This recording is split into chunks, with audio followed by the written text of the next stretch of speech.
Hayden Fry passed away on Tuesday night after a long battle with cancer in Dallas. He was 90. He was head coach at Southern Methodist, North Texas, and Iowa, putting together a combined record of 232, 178, and 10.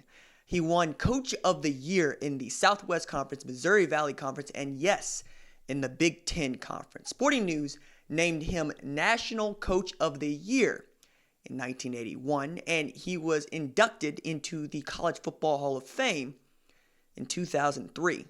Fry was the head ball coach in charge at Iowa for 20 years. He led the Hawkeyes to 3 Big Ten titles, 14 bowl appearances, 10 AP top 25 finishes, and a 143-89-6 record. His Hawkeyes' 1981 appearance in the Rose Bowl meant the first such by a team not named Michigan or Ohio State in 14 years.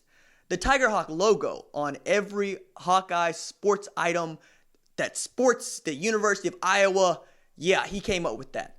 He also made sure that the locker rooms at Kinnick Stadium were painted pink. The visitors' locker rooms, of course, and that's the psych major in him coming out. And that color scheme for Iowa sports being black and gold, like the Pittsburgh Steelers, that was him too. If teams take on the identity of their head coaches, Fry's was steely indeed. He took over Iowa in 1979 and commenced building everything we know today as Iowa football. What is it though? It's always in the fight. It's always disciplined. It's always gonna make you pack a lunch, and you better expect to fight all day.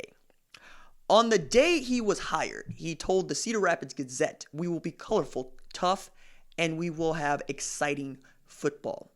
I've always been a passing coach. We throw the ball to open up the defense so we can do what we want to do. Run the football. We may run the Statue of Liberty and, we might run it out of the end zone. That's my style of football. We are exciting, but we do this in order to win," end quote. Before it was him, though, at Iowa. Iowa suffered 17 straight losing seasons. Not even contemporary Rutgers can say that. But to know Hayden Fry's name is to know the name of the man with a coaching tree so accomplished it has grown its own jungle. The jungle gave birth to the careers of Bob Stoops, Barry Alvarez, and Bill Snyder. It grew Brett Bielema, Dan McCarney, and Mark Stoops. It spawned Bo Pelini and Jay Norvell too. Just take one of those names, like Bob Stoops, and you'll see head coaches who worked for him like Mike Leach, Kevin Wilson, Kevin Sumlin, Mike Stoops, Josh Heupel, and yes, Lincoln Riley.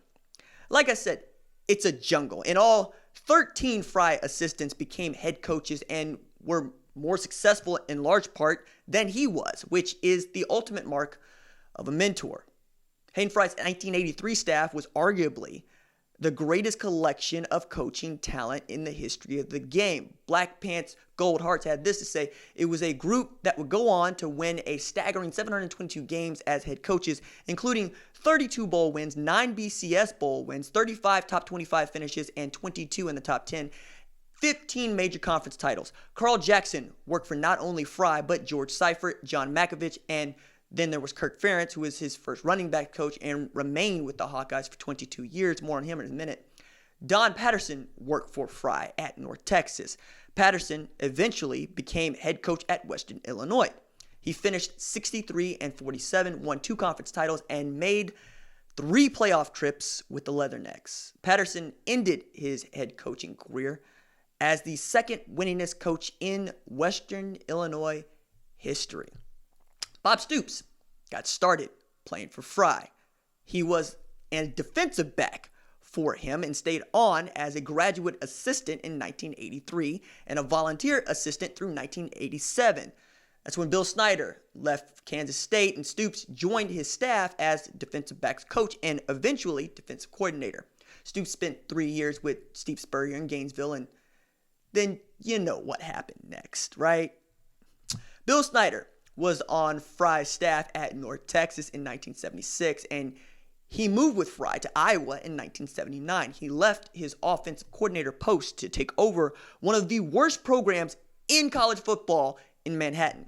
There, he gave Kansas State its football identity and has been so accomplished and done so much that they named the stadium that the Wildcats play in after him while he was still head coach.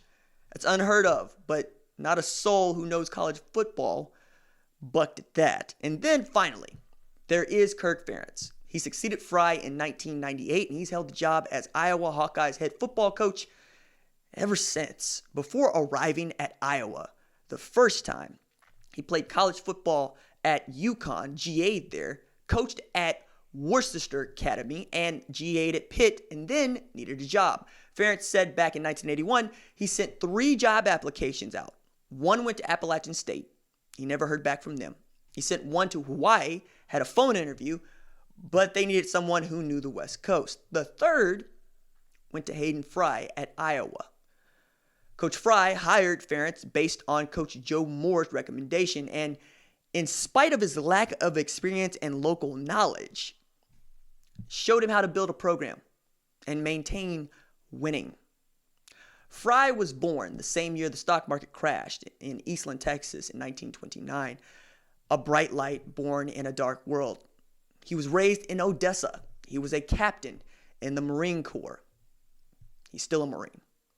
He counted Roy Orbison, President George H.W. Bush, John Wayne, and Lee Iacocca as friends. Legend goes that Henry Ford II was so impressed with SMU and how they played Michigan that he named the Ford Motor Company's signature car Mustang. He played quarterback in high school and then put the gas in the tank in Odessa High School football as its head coach. 2 years after, he began coaching college football in 1959. He went to work for Frank Broyles in 1961. He didn't stay long, not long enough to win a national title in Fayetteville with the Razorbacks in 1964 at least. No, in 1962, he became the HBIC at SMU, where he lost more than he won for his first 5 years on the job. And folks will forget he was the first coach to offer any black American a scholarship to play ball in the entire Southwest Conference in 1965. That player's name is Jerry Levis, and I guarantee you, he didn't forget. Levis later said Fry caught a lot of hell for what he did. Most folks do when they're willing to do what's right when many are wrong. He said, quote, "I'm proud of giving Jerry Levis a scholarship, more proud of it than I am of any game, bowl game, or championship I've ever won." That's Hayden Fry. I'm more proud of it too, Hayden. Then in 1966, trusting the process bore fruit in the form of a Cotton Bowl appearance and a number 10 ranking in the Associated Press poll at season's end. To take that kind of losing and still believe in winning, that he could win and lead men to victory, is what made Fry one of the hardest, toughest some guns walking the earth. Cancer learned that. He began treatment for prostate cancer in 1998 and commenced to whipping its ass for the next 21 years.